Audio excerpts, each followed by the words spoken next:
Hey, Hub members, great to have you here in the Hub today. I'm interviewing today Dave Adamson, a fellow Aussie who's been in the States for 13 years, describes himself as a husband, a dad, he's got daughters, a disciple, but he's also the social media pastor at North Point Church in Atlanta. He's also an author.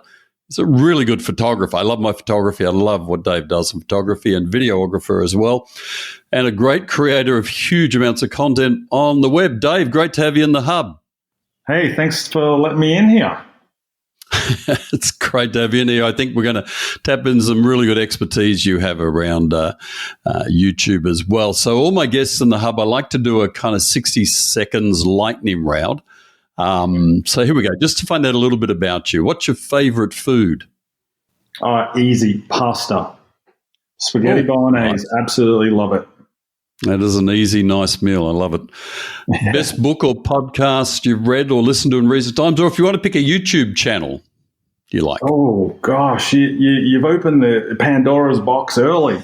As far as book goes, there's a bunch that I like. If I could, I know you said best, but I want to kind of give two. One is a book by Adam Grant called Originals.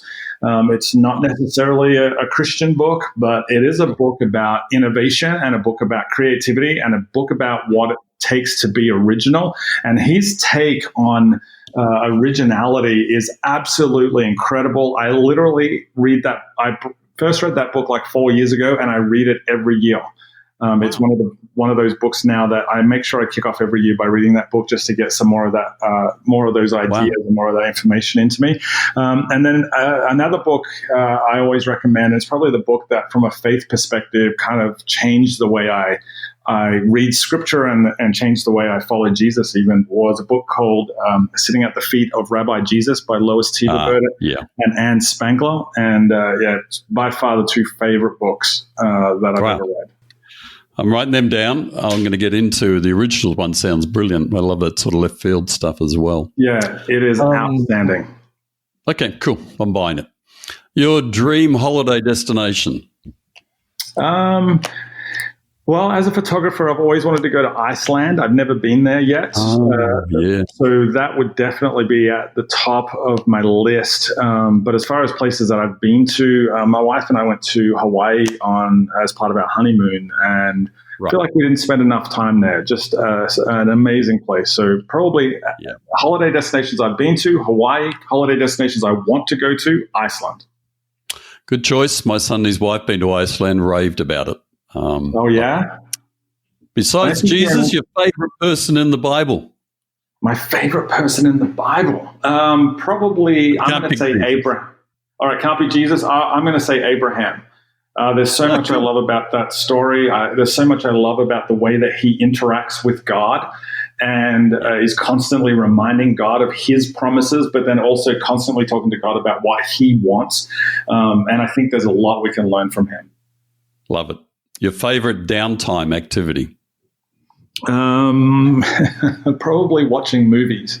Love either going to the movies or love watching movies on TV or love watching movies on my iPad, whatever it is. I'm a big movie guy. It's just a chance to escape. You know what I mean? Like I don't have to worry about anything that's going on in my life. I get lost in a story and I totally switch off.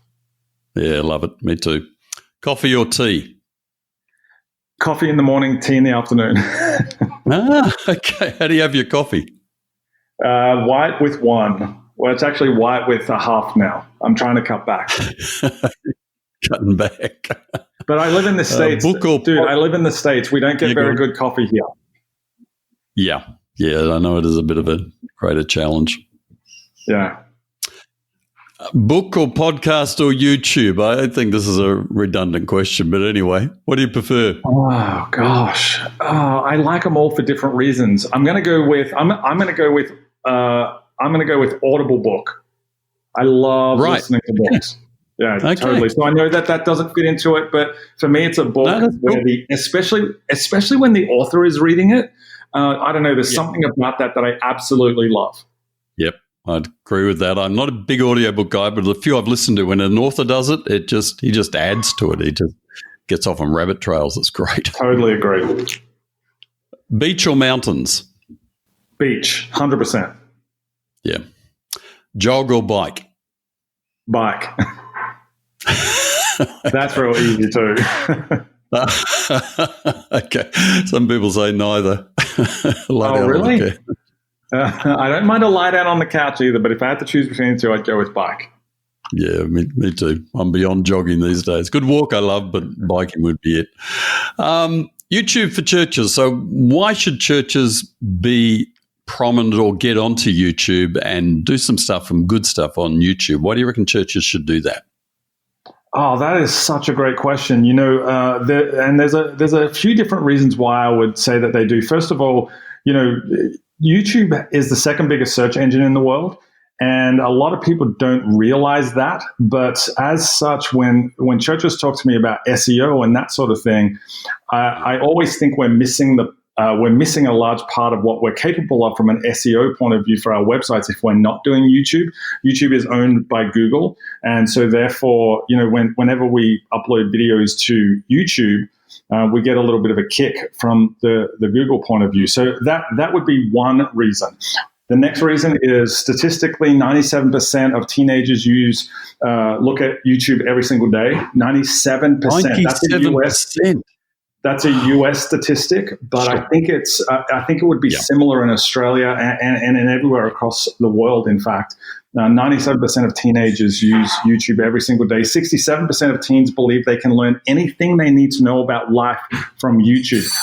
That stat alone is the one for me, which is why I think churches should go on YouTube. YouTube has become the place where people go to find answers for everything, from fixing their car to fixing their marriage. And when it comes to the next generation, if 67% of them believe that they can learn anything they need to know about life from a YouTube video, then churches need to be there answering questions for people, helping guide their thinking and what they're learning about when it comes to following Jesus. And so I'm all about getting churches onto YouTube because that's where people go to find those answers. I did a research thing just a little while ago. I think it was in December, and what I saw was when you type in the words how to read the Bible, the first 10 suggestions on YouTube were not by anybody from a church. And that's the sort of basic thing that as churches, we want to teach our people how to read the Bible, yet we're not producing content that is up on YouTube where people are going to find answers for things like how do I read the Bible. So, for all of those reasons, there's that SEO reason, but really it's if you want to reach the next generation, then YouTube is really where it's at. It is now, 2 billion users on a monthly basis, like 2 billion active users. And even at a church like North Point, we get so much of our content is viewed online, but specifically on YouTube. So, it's just for us, it's a really big hub of information and content, and we want to make sure that we're right there amongst it all. And I think when you hear that stat about teenagers, I've got 4 grandsons and my 6-year-old, they're on the YouTube for Kids stuff. Yeah. You just realize that a youth ministry, whatever size a youth ministry is, being on YouTube just makes an awful lot of sense. Especially, teenagers. I remember being a teenager and you just have a million questions about the purpose of life and why am I on the planet and what should I believe, what should I get into. So youth ministries, especially, that is overwhelming, Dave. That's amazing. I could not agree more. I see a lot of churches, not just here in the States, but even in Australia, I see a lot of churches that are streaming their services to Facebook Live, which is great. Facebook Live, it's a great way to get your services out there.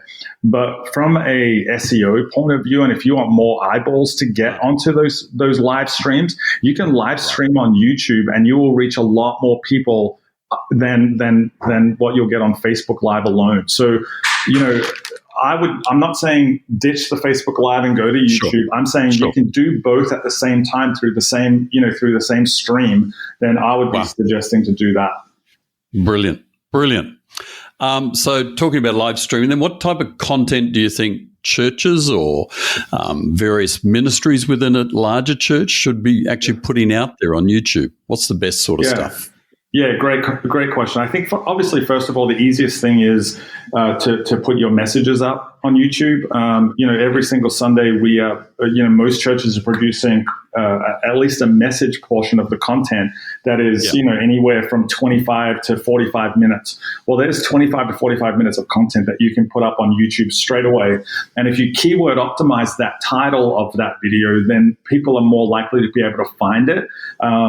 And so from that point of view, definitely I would say the message is the first thing. Then I would also be suggesting finding ways to repurpose on purpose. You want to repurpose the content you're already creating on Sundays and posting, but repurpose it on purpose. So one of the things that we do is we take a 35-minute message on Sunday, and we've got a team of people who come in and they will chop it up into like 2-minute bite-sized what we call micro moments, and we post those to Instagram and Instagram TV, IGTV. But then we also try to create a 4 to 7 minute version of the message as well, maybe taking just 1 or 2 key points and really keyword optimizing that specific 4 to 7 minute section and posting that to YouTube as well, because the average length of a video on YouTube is 4 minutes and 20 seconds. So we want to hit into about that area. So there's 2 pieces of content you've created straight out of the gate. Then if your church does title packages for series or anything along those lines, they're great things to put up there. If your church is doing worship songs and they're recording worship videos, they're great things to put up there. If your church does video, does baptisms where people do video testimonies, or any sort of testimony that your church might be producing, what a great thing to throw up on YouTube and just let people see the story of how somebody's life changed because they followed Jesus, And if you can so easy that story, it's good. So I was going to say, so easy to do those testimonials on a phone and just capture it, even just the raw content, 2 or 3 minutes, raw content, even not highly produced, but just gets out there and, hey, is a kind of real person talking about a real life change that doesn't look overproduced sometimes, I think is even better. Yeah, John, I agree. So in the modern day world, especially in a generation that's grown up with YouTube, statistically we see that people will forgive bad video, but they just don't forgive bad audio. So you can do it on an iPhone with an iPhone camera. And if you can get like a $30 mic to plug into your iPhone and get good audio, people will watch that. That's right. That's right. And there's something authentic about and I agree, if that audio is good, there's something authentic about something that's slightly rough around the edges. Totally. And also, your smaller churches trying to get into this thing, oh man, I don't have people who can cut and splice things. But hey, you get a good little plug the audio in, that little lapel mic or unidirectional mic, and you can get authentic, real good vibe out of real people who are obviously not trained even how to do it properly. There's something real about that I reckon is very appealing to people. Yeah, I couldn't agree more. That little unidirectional mic, for example, you can pick them up for $20 or $30 and then just start recording people in real life. Because let's be honest, when somebody shows up to your church or our church for the very first time, they're not going to necessarily bump into the most highly produced person. They're going to bump into people who are real life, right? People who are just normal, everyday people. And so I really think that people connect with your church before they connect within your church. People connect with your church before they connect within. And they're doing that through Instagram, Facebook, Twitter, but also YouTube. So if you can show them what the real people in your church are like by simply putting these story videos up, then people will often start to see themselves in your community before they are in your community. And that's always a great thing. They go, hey, I could go to that church because that guy looks like me, or that girl looks like me, or that family is like my family. So maybe I'll belong there. And that's really what it's all about, right? We want to help people feel like they belong in our community. Yeah, the last thing you want is a Stepford Wives sort of church where you walk in, perfect people walking around all dressed nicely, smiling, got great teeth and everything looks perfect, and go, okay, I'm not perfect. I'm not going to fit in here. You need that rawness. I wouldn't want to go to that church. No, I would stand out in that church in a big area. Same. So a lot of churches around the world are under the 200 mark. They're smaller, medium-sized churches. So how could a smaller or medium-sized church begin to bump into this kind of area of getting themselves on YouTube? We've talked about one thing here with testimonies, but any other thoughts there about how small churches can kind of get into this sort of arena and doing it in a way that is effective at the level that they're at as well? Yeah. So YouTube is a lot easier to get into than what a lot of people think. I think what people sometimes assume is that I need to buy all of this camera gear and this sound gear and this lighting gear in order to create these great videos. But I mean, if you look at every vlogger in the world, people who are getting millions and millions of views on videos of them just doing their everyday life, I mean, they're just using a simple camera that they're holding in their hand, maybe with a microphone on it. A lot of them are doing it with an iPhone. At the very least, they might buy a ring light, which again, $30, or you can just sit by a window to get light. So if you want to start telling stories, things like that, you don't have to spend a lot of money on the gear. YouTube is free to get into. It doesn't cost to set up anything as far as your YouTube channel goes. And as long as you can learn about keyword optimizing your content, and what I mean by that, there's so many free tools you can use this. Keyword optimization is the words and phrases that people literally type into the search bar on Google or on YouTube. If you're answering the questions that they're typing into Google and YouTube, then you title your videos those things. That doesn't cost you anything, but your videos can get a lot of views simply because the algorithm knows that your video answers the questions that people are actually looking for. Right. That for us, even at a church the size of North Point, that was a game-changing thing for us. We were posting content and we were getting okay views on it, but that all shifted when we started to rename the title of past messages to stuff that was keyword optimized and answering actual questions. We literally saw on some of our channels a 96% increase in a month. Another channel, we got 124% increase inside 1 month simply by changing the title, something that didn't cost us a cent. Yep. So if a pastor said, look, I want to train my church in how to read the Bible, kind of doing a series of short videos on that and just making sure in the keyword area they put phrases like how to read the Bible or how to read the gospel, the New Testament or Old Testament, and maybe just go search. Where should I start? Where should I start reading the Bible? That might be good. How do I do a daily Bible study? How much of the Bible should I read every day? Like answering those questions might only take the average pastor 2 or 3 minutes to record on their phone, because we've all got thoughts and ideas about it. But then to record that and post it to YouTube under that sort of keyword title, and then to put that in the description as well. There you go. You've got a really good YouTube video that's likely to get a lot of hits because it's answering specific questions. Yeah. And it's something simple that you can just put into the throw of your week, 3 to 5 minutes, just putting up one a week like that. And even taking, I think for pastors, small church, taking content from your Sunday that's relevant and just kind of repurpose it with a short Wednesday morning video clip for your church. And I love the idea of putting those questions in the keyword area and even going to Google, finding out, try a few questions, see what people are asking, because Google keeps suggesting things.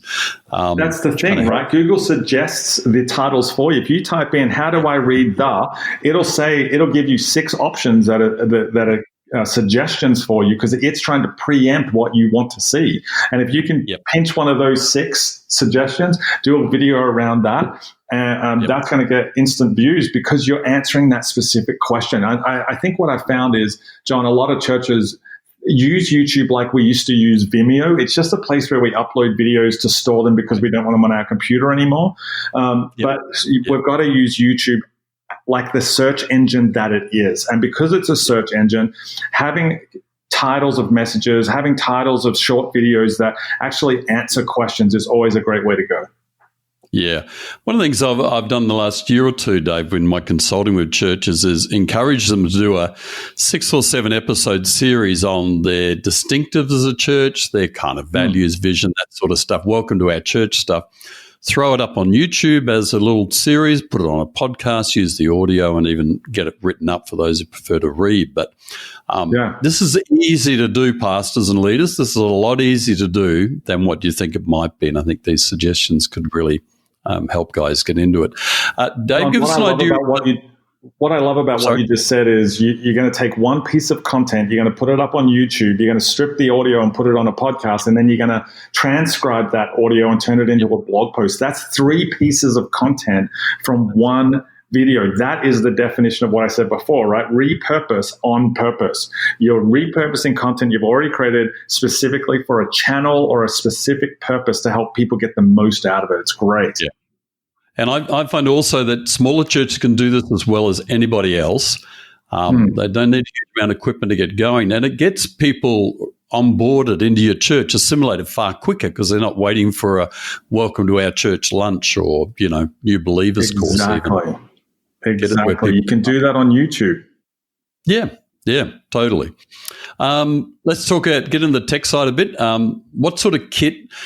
You've mentioned a couple of bits of kit, but what sort of kit do you kind of use? And I'd probably like to think of small, medium, and large churches.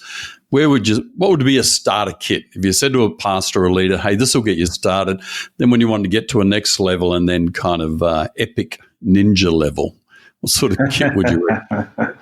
Well, when it comes to level 1, let's just say an option that is really basic, really simple, and let's just argue, for argument's sake, let's say it's under $150. I think if you've got an iPhone, you are more than halfway there. The iPhone has great audio and it has a great camera. I mean, I don't want to push just Apple. I mean, any smartphone has a good camera and has good audio. So you could do it just literally with that, walk outside and get some sunlight on your face so that you can actually see. Because I think when it comes to YouTube videos, like I said before, people will forgive the video, but they won't forgive audio. So you want to make sure that the audio is great, but I also think lighting helps when it comes to the video quality also. So sitting by a window, sitting outside is the cheapest way to do it, just with your iPhone. Right. If you want to level up a little bit, getting some sort of good plug-in mic, like you said, a unidirectional mic, having something or a lapel mic that plugs into your smartphone is the next level that I would go. Next level up from that would be assuming that you're using the iPhone or your smartphone or microphone, is to get some sort of ring light, so that you've got nice lighting on your face. From the smartphone level, if we're leveling up to the next, I would be suggesting adding to that some sort of DSLR. You can get some cheap Canons nowadays that will have a flip around screen so that you can see yourself while you're doing it. And, you could probably pick up one of those for, $600, $700, $800, maybe like on the higher end of the low end. But then using that same ring light, getting a better microphone would be the next level up, like a microphone that will plug into the DSLR, maybe has a cold shoe mount so it points at you. There's a lot of Rode microphones, for example, that do that. And then if you're at the high level, you've got a lot of resources and you can spend a little bit of money on this, then really I think still all you need is a really good DSLR, a tripod that you can put it on, and a ring light, and then just some really good audio. And so one of the things that I've done, if you go to kit.co, kit.co/Aussie Dave, I've put together a couple of kits at different price ranges. And so you can check out some of that stuff. You don't have to use those things, but you can check out what's in those kits and maybe buy them, in your hometown or something along those lines. Yeah, I'll put a link to Dave's material, including your kit link, because I've checked that out multiple times, Dave, when I've been looking at what do I do here. You're the go-to. Go to that kit website and check out your stuff. In fact, I recommended your kit to someone else the other day. So have a look at what Dave's doing. Idea. Thanks, man. I appreciate that. Oh, that's cool. I think you do so much together, right? That's it. That's it. There's so much good stuff, and that kit is so helpful to think through. Like I bought myself a ring light recently and looking at what you do and that sort of stuff. So I'll put links to all your material in YouTube, Twitter, all the places. I'll put links in that for all the Hub members. But I really like that because, I mean, seriously, and you're talking DSLR camera, you could really, a church in Australia could do $500, $700. You could do an awful lot. But you can start with just something under $100 and you kind of can be killing it pretty quickly. Totally. It doesn't have to cost a lot of money. And the other piece to this, John, I reckon that sometimes we overlook is that there are probably students in your church right now who who are interested in getting stuff up on YouTube and would be willing to help you out. Right. I read a study recently that said they in the UK they did a study of teenage students from 14 to 18, and they said, what are your number one career options? And the top three choices, the number one was doctor. Praise Jesus, people want to actually get into a real profession. Number two was YouTuber, and number three was social media influencer. So I would argue any church in Australia, there would be teens and students in your church right now who would jump at the chance to help the church start a YouTube channel and would be willing to edit and shoot and all that sort of thing. So, it's not just about, when it comes to kit, I'm just not thinking about gear. I'm also thinking about the opportunity to have people who are otherwise maybe not volunteering, get them volunteering in your church with something that they're interested in. And my 9-year-old grandson Jack, I'll give him a plug here, but he's got tech all over him. He loves the kind of tech stuff, and I could see, look, even at 9 or 10, he could get into YouTube and make it work. He kind of helps out his grandma with stuff on that, but even you're right. I think this is a way also to kind of boost that involvement of your older children, and obviously they're going to be led and everything, teenagers, and it needs supervision on that. But they probably carve some of this up in a more powerful way than even some of us would do, I think. Totally agree. I think we've covered a whole bundle of stuff here. I'm really thrilled with it because we're talking about live and then pre-recorded. Probably besides yourself, because I know your stuff is brilliant. The stuff you're putting out at the moment is YouTube for your church. Is that what it's called? YouTube Your Church? Yeah, so I've got a Facebook group called YouTube Your Church, and it's just really church people trying to help each other out when it comes to YouTube. And then the thing that I'm doing at the moment is a weekly show called YouTube Your Church, where I basically break down how churches can best leverage YouTube and use it. So we go into all sorts of things. The first couple of episodes were all about the 10 commandments of YouTube, and that was really how to start, how to set it up and get it optimized as much as possible. And now I'm moving into keyword optimization and how to get more views and how, what sort of gear you can use. Like there's a whole bunch more coming out in the next couple of weeks. And so if you can find that on my YouTube channel, which is youtube.com/Aussie Dave Adamson. AUSSIE, the correct way to spell Aussie. Absolutely. And if you can get Americans to say it properly as well, that would be a major win. I've spent 13 years working on that, John. It still hasn't worked. It's a lost cause, I think. Aussie.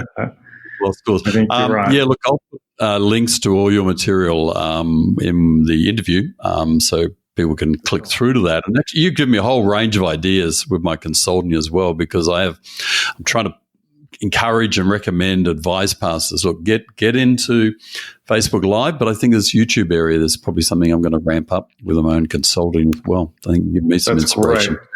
That's great. So good. Well, last question. I always ask all my guests this. You can invite 4 guests from any time in history. Go back as far as you want to. Again, I'll leave Jesus out because, people feel the pressure to pick Jesus. Yes, any time in history, do a dinner party. And we'll put on some lavish New York restaurant dinner party for you over in the States. In our minds. Who would you choose? 4 guests you'd pick from any time in history.